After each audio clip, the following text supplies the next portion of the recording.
Testing. Nawala yung kanina. Hindi ko pala na-record. Dalawang ikot pa naman ako. Ano ngayon? 1080p 25 fps. Rock steady. Auto lahat. Tingnan natin yung quality. Bike mount to. Tapos lilipat ko sa suggest kanina mamaya. Ano siya? Normal lang na ano. Normal na position ng action cam. Hindi siya nakabaliktad. Yan.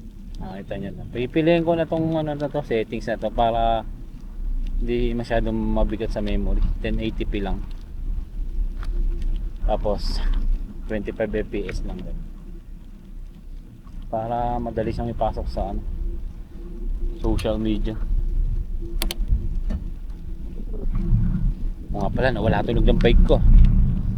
At ang storya. Months ko siya iniisip ko saan ang galing.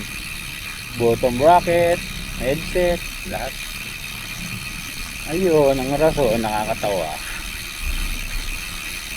Bakit tumutunog siya kapag nag-aakon ako? Mabigat yung gear. Nakakatawa kasi sa ano yung natunog.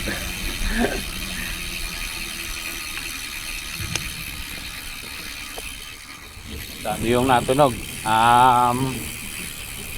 Sa skewer sa likod.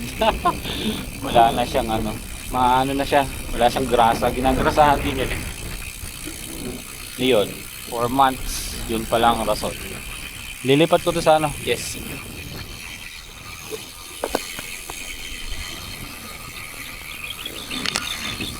Yes, mount na. Mahangin. Hindi ko alam kung rinig.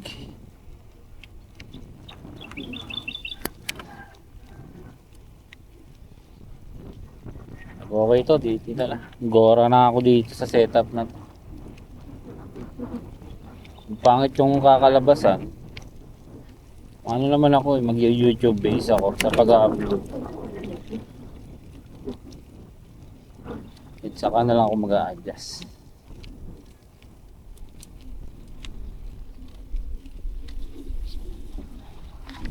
Hindi ko naman kailangan mataas na FPS.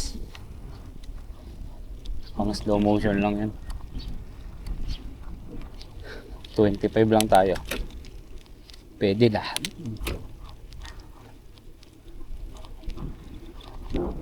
Isang ikot na tayo.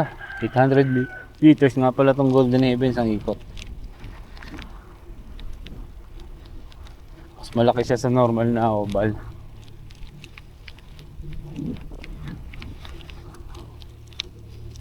Nag-ayos pala ako ng video bago lang tong action cam. Tapos magagawa pa ako, magpapinalas pa ako ng truck bukas ng panoride. Kaya inaayos ko to.